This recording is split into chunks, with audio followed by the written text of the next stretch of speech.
We're dealing with dementia tonight, which several menopausal symptoms that may heighten our risk for dementia.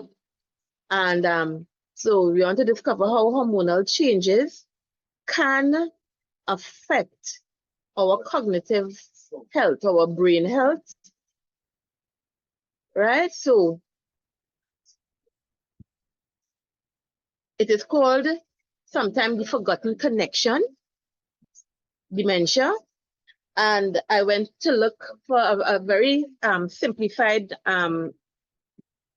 definition of dementia. Now, dementia itself is really a general term that is used for a decline in mental ability, which is severe enough to interfere with one's daily life, daily living. It describes a wide range of symptoms, such as memory loss, difficulty in communication, problem solving, or having a proper judgment and other cognitive skills. Dementia is caused by changes in brain function, which can be due to various underlying diseases or conditions, including Alzheimer's, vascular dementia, Lewy body dementia, and frontotemporal dementia.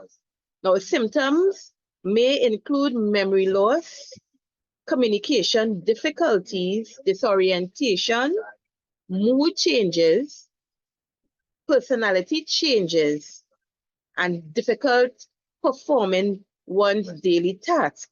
Now, while dementia itself is not a normal part of aging, and I want us to remember that dementia itself is not a normal part of aging. Age, though at this point, plays a significant risk factor.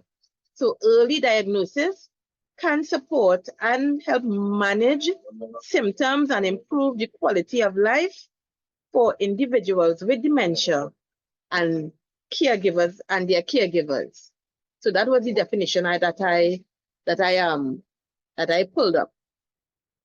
And why I looked at this subject as well, because on my paternal grandmother on her side, almost all her sisters had, and there's one that is still alive, and she's alive and she has dementia. So it has me digging into things that I myself can do and you all can do to help support our brain at this time with all these significant changes in these hormones that are dropping as we go through this menopausal journey. So have you ever forgotten where you were and what you were about to say in mid-sentence, or walked into a room and thought, why did I come here again? For many women in midlife, these moments are so common. They've become a punchline of a joke, or it's just menopause or menopause brain. But what if these little lapses were more than just that? What if they were your brain's way of whispering for help, a clue to something deeper happening beneath the surface? You see, menopause isn't just a hormonal event that affects our ovaries. It's also neurological. It's a neurological transition that impacts our brains, your memory, your mood, your sleep, and even long-term risks of dementia. So my name is Nurse Maria Nurse Joseph. I'm a menopause and women's health nurse, and for years I've been helping women and educating women to cut through the confusion, balance their hormones, and finally feel in control of themselves again. So today we are unpacking the science and the stories behind one of the most important yet least discussed aspects of women's health, how menopausal symptoms may heighten your risk of cognitive decline, and what can you do right now to protect your brain? So I want to go into this part that speaks about or talks about why women face a higher dementia risk. Why? So let's start with something startling. 2 out of every 3 people diagnosed with Alzheimer's are women. And I want to say that again, 2 out of every 3 people diagnosed with Alzheimer's are women. And for years, we thought that this was just simply because women lived longer. But new research tells a different story. It's not just about the number of years lived, it's about what happens during those years. Now, the female brain experiences a major hormonal shift during menopause, and it can be considered as a biological storm that affects not just reproductive health, but energy production. We know it affects inflammation, and it also affects the brain cell communication. So scientists like Dr. Lisa Mosconi, a neuroscientist at Weill Cornell Medicine, she had shown that estrogen is a hormone that fuels the brain. Now, when estrogen drops, when the levels drop during menopause, when it drops sharply, the brain loses one of its main sources of energy.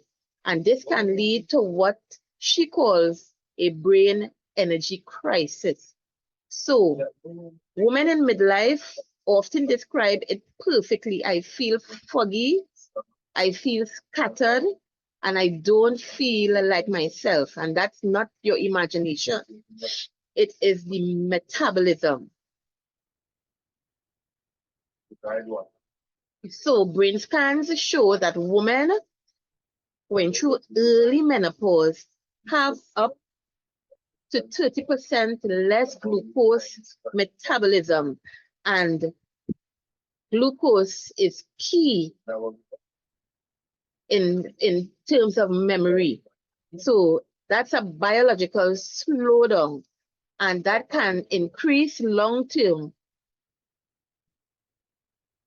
and cause us, and many of us, if left untreated, to get dementia. So estrogen has often been called, we know it's often been called a sex hormone, but that barely scratches the surface. Think of estrogen as the brain's multitasking manager, keeping neurons active, keeping blood vessels flexible, and inflammation low. Now, when estrogen is present, it enhances blood flow to the brain. It also stimulates the growth of new brain cells. It balances neurotransmitters like serotonin and acetylcholine, and it also protects us from oxidative stress, which is the kind of cellular damage linked to dementia. But when estrogen levels decline, the brain begins to lose these protections. And many of us can think about our elderly aunt, even our parents.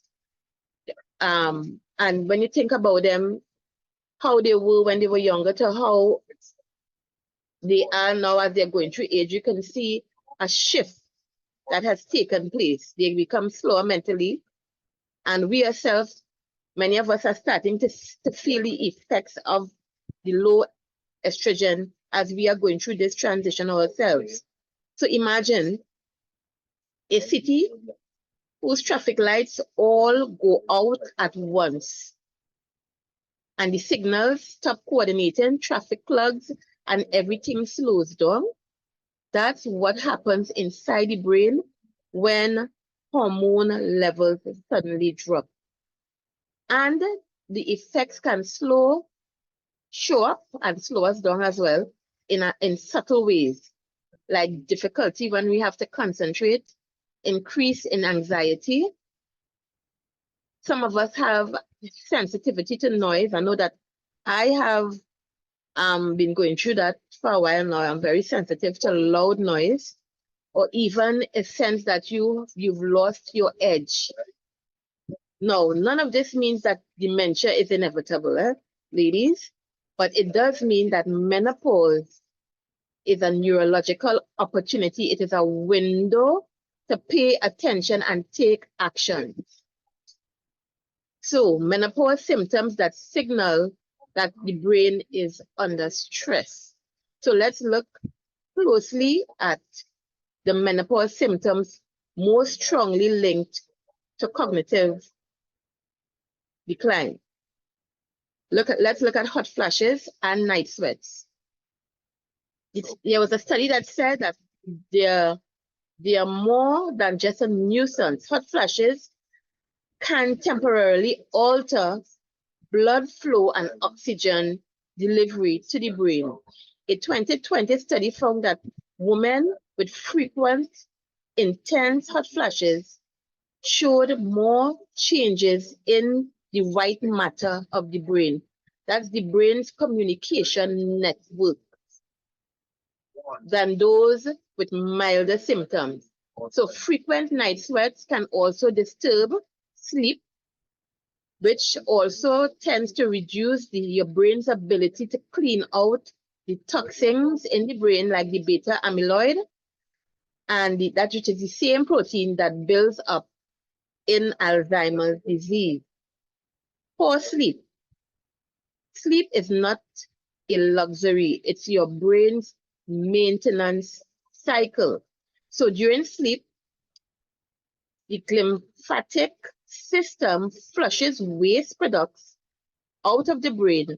When this is interrupted, toxic proteins accumulate, raising long-term dementia risk. So sleep disruption during menopause, often triggered by night sweats or anxiety, can create a chronic sleep deficit that damages memory and the memory pathways. I've spoken to many ladies, and many of them during this time, and myself, I've experienced it on a number of occasions, that you go through the night and you just cannot sleep, or you get up, you may be sleeping, you fell asleep, and you get up to use the bathroom, and don't matter what you do, you cannot go back to sleep. And when it becomes chronic, you can't, like, it continues, that sleep deficit may damage memory pathways. So hence the reason why many of us, we are using the magnesium glycinate, which helps us to relax the anxiety, helps with the brain health, it helps with anxiety, and helps us to have a good night's rest, besides all the other benefits that it has. So that's one of my go-to for getting a good night's sleep. There is also something that has been used, that's been brought back from our grandparents and grandparents' time, which is soursop leaf, or the soursop fruit, which taken as a tea before bed, the bedtime as well, helps with us to relax, help ease anxiety, helps us to sleep through the night. And I've tried it. If any of you have tried it, you would realize that it really does work. So the soursop leaf really does work in helping us to relax. So I've been using that as well at times, to, in the evening time, to relax and to help to sleep and a nice restful sleep. Let's look at depression and anxiety. Low mood, loss of motivation, and panic spells are often dismissed as emotional issues, but they are what we call biochemical. Falling estrogen levels affects the serotonin and the dopamine, while chronic stress raises cortisol. Too much cortisol shrinks the hippocampus, which is the very part of the brain that is responsible for forming memories. So brain fog and forgetfulness is another issue as well. That tip of the tongue feeling isn't laziness, it's your neurons losing their spark. Now, the hippocampus and the prefrontal cortex are key areas of the brain. They are areas that focuses on learning, and they are full of what we call estrogen receptors. Now, when hormone levels fall, the communication between these regions of the brain, they slow down. So hence the reason we get difficulty in remembering a lot of the things that, used to come naturally. Fatigue and low libido.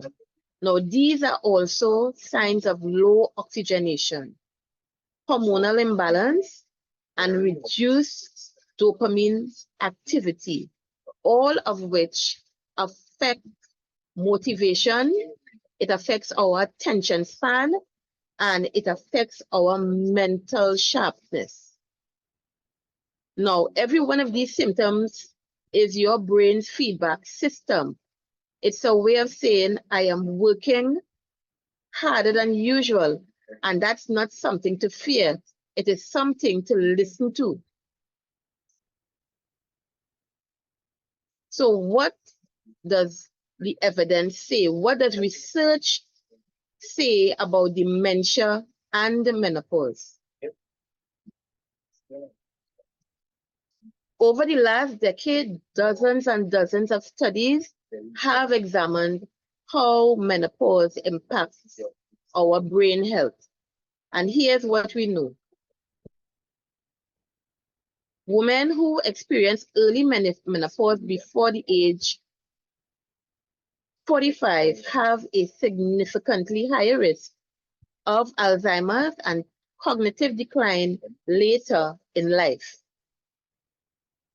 So let's look at surgical menopause. For example, a hysterectomy with the ovaries removed, which we call oophorectomy, removed accelerates this risk if hormones are not replaced. And that is HRT, is a topic that we will discuss more in depth because I have some guests coming on later on, which will deal with HRT, hormone replacement therapy, and you will have a number of questions I know that you have to ask when they come. And so we have some exciting guests that will be coming on in the next few weeks, and we'll have these topics discussed more in depth. So that's because now we're talking about the surgical removal of the ovaries and the womb, which is a hysterectomy, accelerates this risk of hormones, right, if they're not replaced.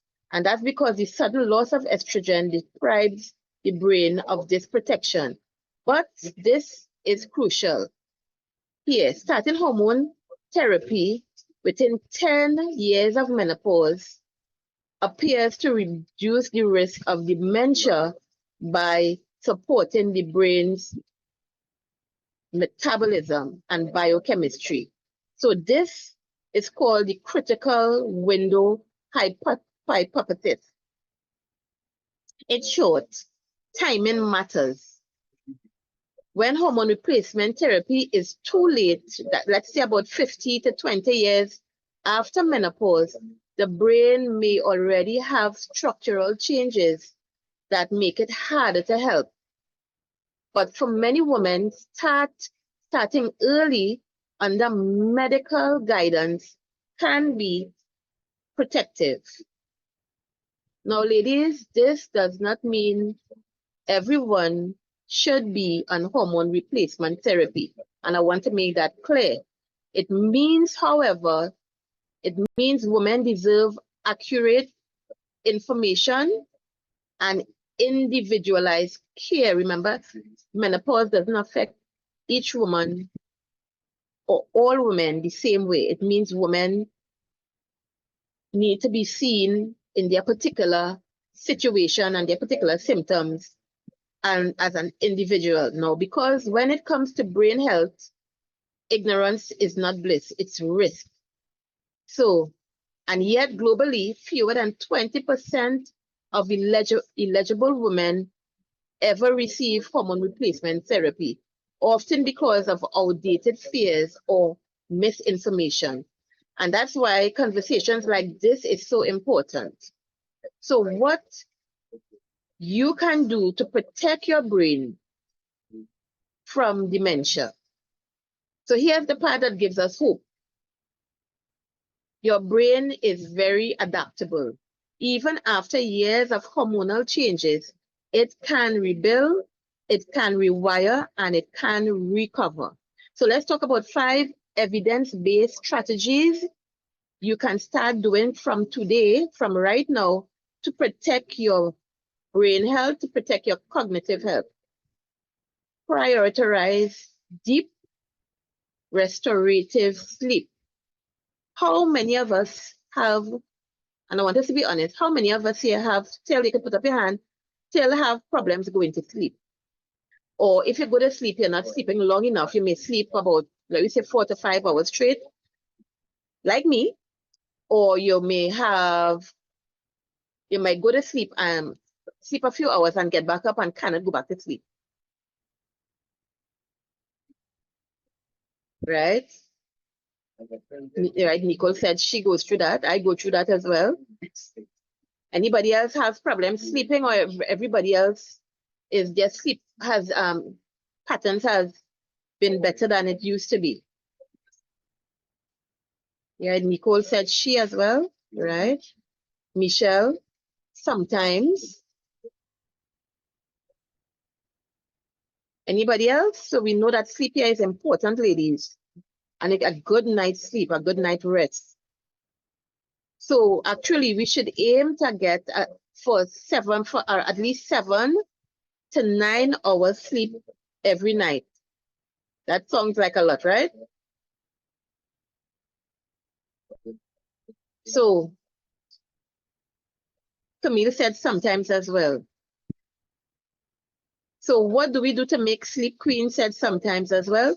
So what can we do to make our sleeping environment better? We can darken the room, right? That's one thing we can do, have dark curtains. I know that many times when I used to work night duty, Monday nights, what I used to do, I used to darken not just my room, I used to darken the whole house. Leave on one light and make my body, kind of fool my body to make it feel like it was nighttime so that I could fall asleep.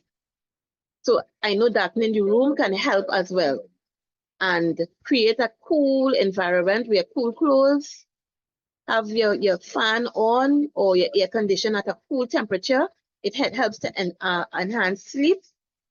Avoid screens, which is the cell phone, whatever you're doing with screens before bedtime, at least 1 hour before bed.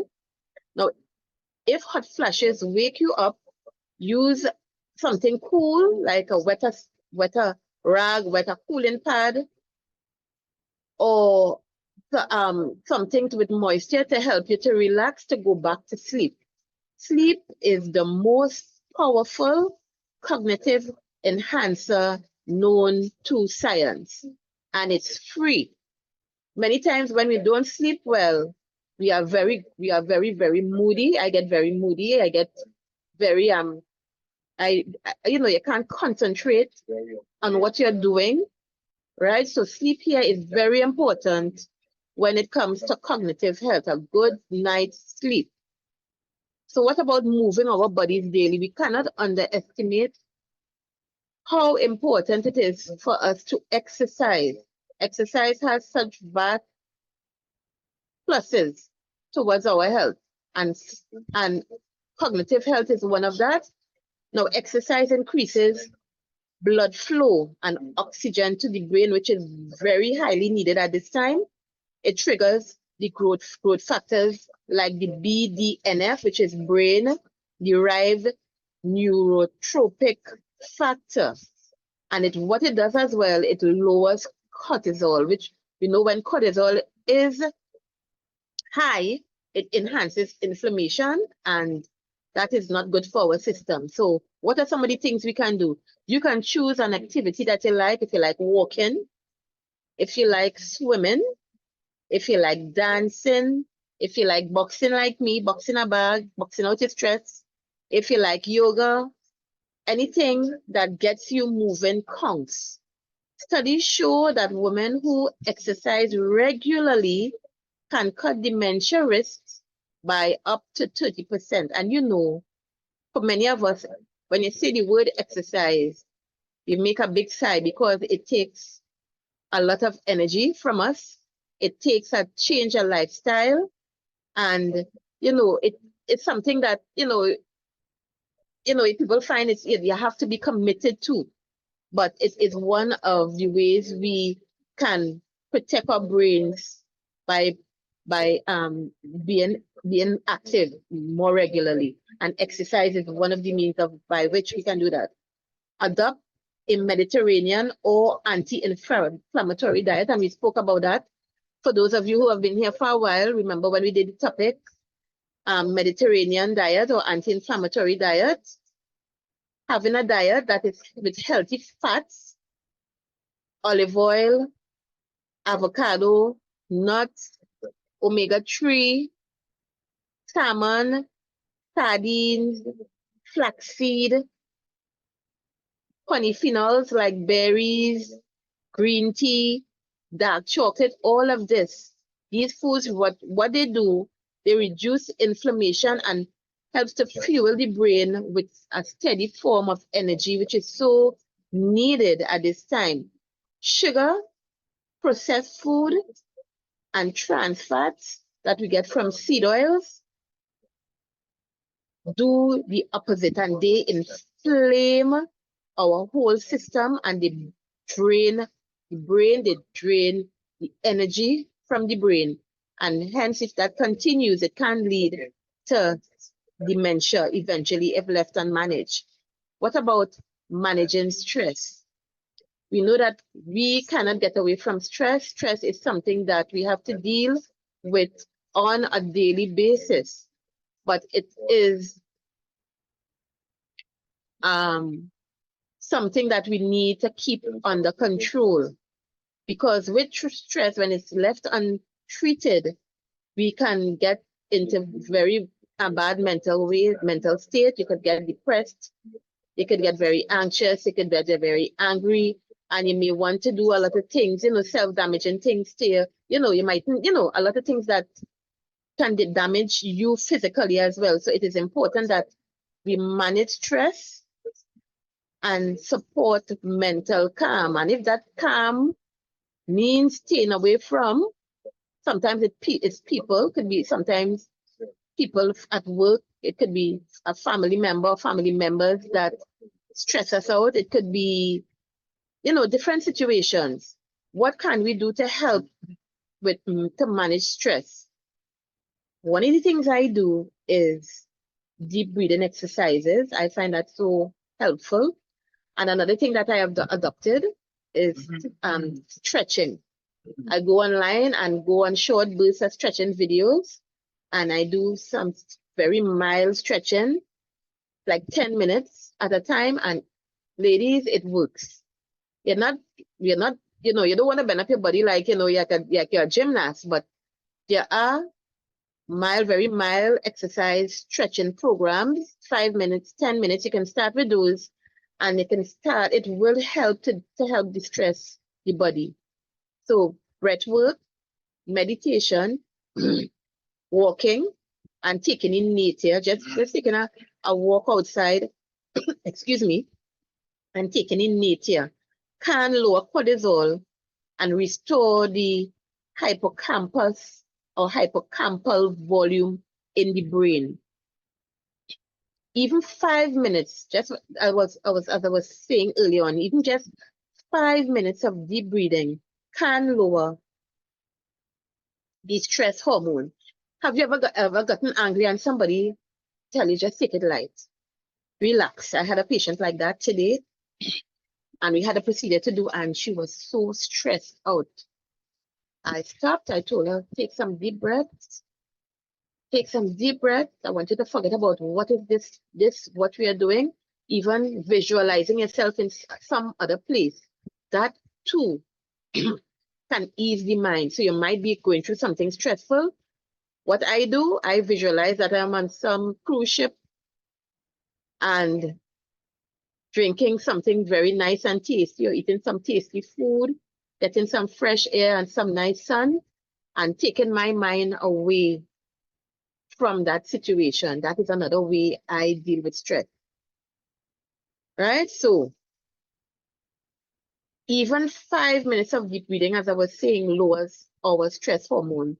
And you can feel it almost immediately. Remember, your nervous system listens to how you breathe. So if you just have yourself hype and you're breathing fast, your nervous system will follow suit.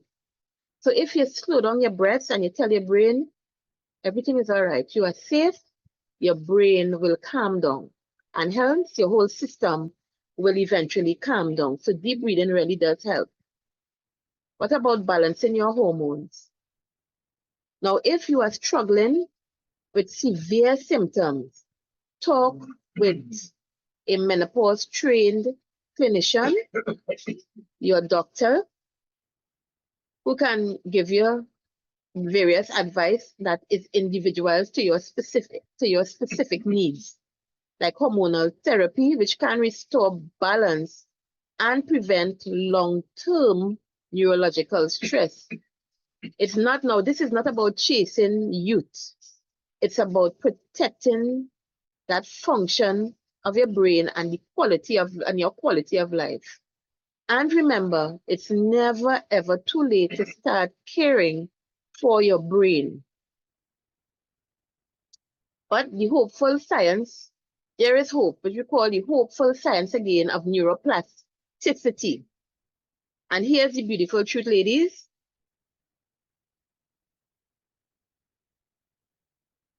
Your brain is constantly changing. Like, let us stop here, put here the name and check on Google and see. Just type in, can I take whatever is the thing with blood thinners? And see. But I also have. Hello, Dale? Okay. I think Dale was having a conversation. All right. So here's the beautiful truth. Your brain is constantly changing and it's capable of growth, it's capable of adaptation, and it's capable of healing even after menopause symptoms have subsided, or menopause as you pass through the menopause stage. This is called neuroplasticity, the brain's ability to form new connections and new pathways. So every time you learn something new, you challenge your memory, or even dance to a song you love, you are strengthening those pathways.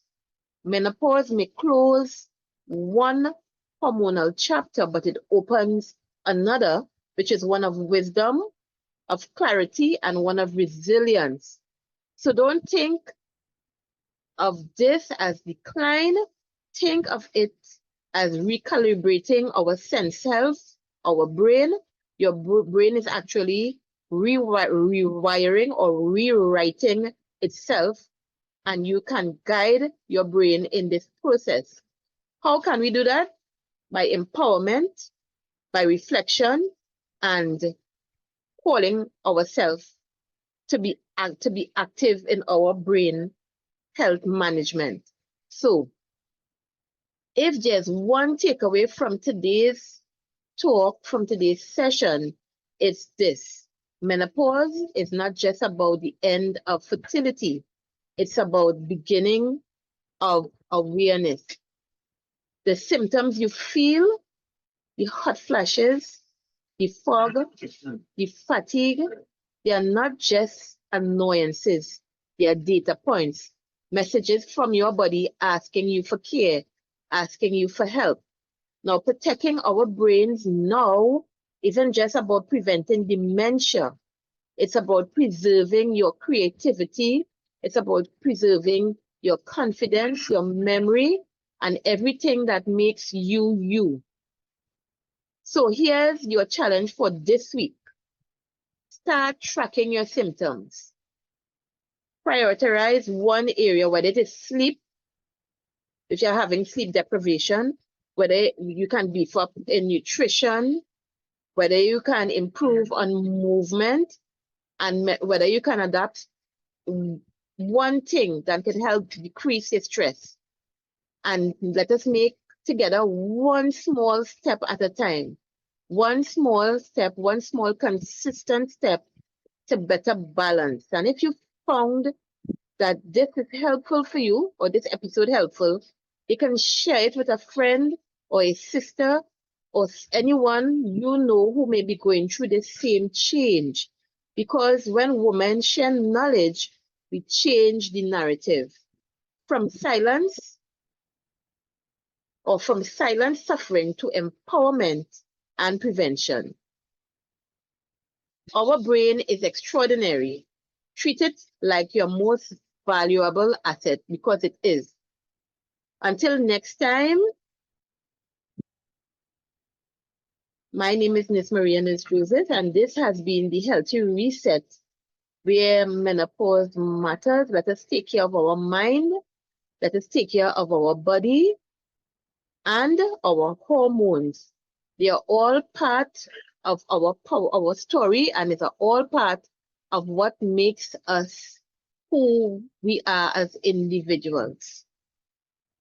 So at this time, you are welcome, Nicole. At this time, I want to let you all know, as I said in the earlier topic, very welcome, Dale. As I said in an earlier topic, I want to, in a few shows down, I want to have two particular people. One will be a medical doctor, and one would be a psychologist, and they would come on later shows, and they would be dealing, that psychologist will be dealing, you're welcome, Natalie, with problems of the brain, which she's so versed at. And then there'll be a doctor that some of us may know, and he will deal with things like hormone replacement therapy and things like that, and explain what we have available in Trinidad and Tobago that may be able to help us at this time. You're welcome, ladies. You're welcome, Camille. So I want you to hold some of the questions for those professionals who would be able to give you the answers that you need when we come on. And I want to say at this time, next week, we will not be we will not be on air. I'm taking a week off. After the holiday, I'll take that Tuesday off, and then we'll come on the next Tuesday. And that is when you're welcome, Candice. And so that we would, from that time on, we would hopefully get the individuals on to help you with the particular topics that I just spoke about, HRT and brain health. So you would have to, you will, throw all the questions at them. I don't want us to be shy. Any issues you have at that point in time, we'll have an open floor to ask the questions you need to help us through this time, this transition that we are going through.